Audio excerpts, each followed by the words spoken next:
Hey, what's up, everybody? Welcome to my first installment of Classic Movies That Suck, and on with the show. Deliverance is a movie from 1972 about a group of friends from the suburbs who want to go camping and canoeing down a big river in the south before it gets dammed up and becomes a lake.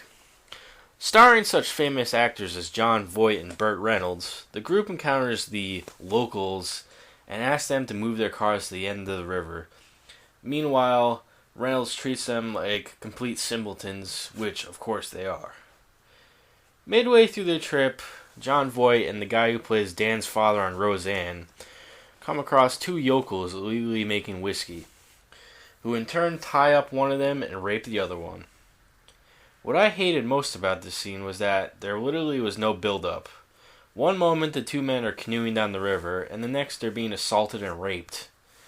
Don't get me wrong, it's a great rape scene, but there's really no intensity to it, and I felt that the characters really weren't developed enough at this point in the movie for me to care about them being attacked. So eventually, the two other main characters rescue their companions and end up killing one of the hicks with an arrow. Now the group must decide whether to dispose of the body and hide it, or tell the police. They don't want to tell the police because they think they will just get imprisoned without question because they aren't from around the area. What I hate about this movie is that it really plays on the xenophobia that encompasses Middle America, even to this day. We always see movies where characters get into dangerous situations because they are outside their natural environment and because the locals are pure evil.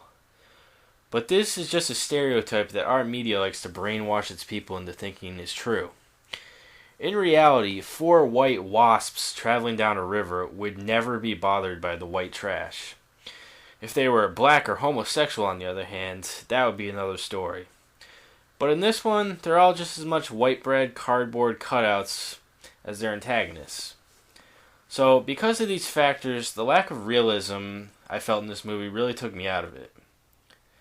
Another problem I had with this movie is that it seems like a poor book to film adaptation.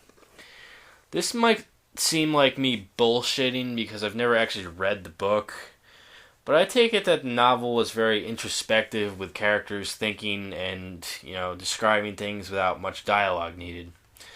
When the movie was made, I think the director should have shimmied in a lot more dialogue just so we could understand the characters more.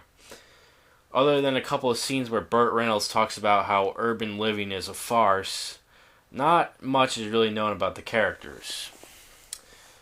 All in all, I'm sure this movie was revolutionary for its time because it depicted a man-on-man rape scene. But other than that, I really can't say it's an enjoyable film. Other than the whole, what would you do in a situation like this question that comes into my mind seeing it, I really didn't get a lot out of it. This movie is subconsciously xenophobic, and I think all the actors had as much wood in their acting as the hick rapist's penis. If you agree or disagree with me about this review, I'd like to hear about it in the comments, as long as it's polite and, you have some constructive comments that aren't just yelling at me or telling me I'm a fucking idiot. But that's all for this review. Kind of short because I don't really know how I'm going to present the next few reviews. I'm kind of just toying with some ideas. So I kind of had to make this one a little brief because I'm not sure what I'm doing. But thanks for watching and have a good day.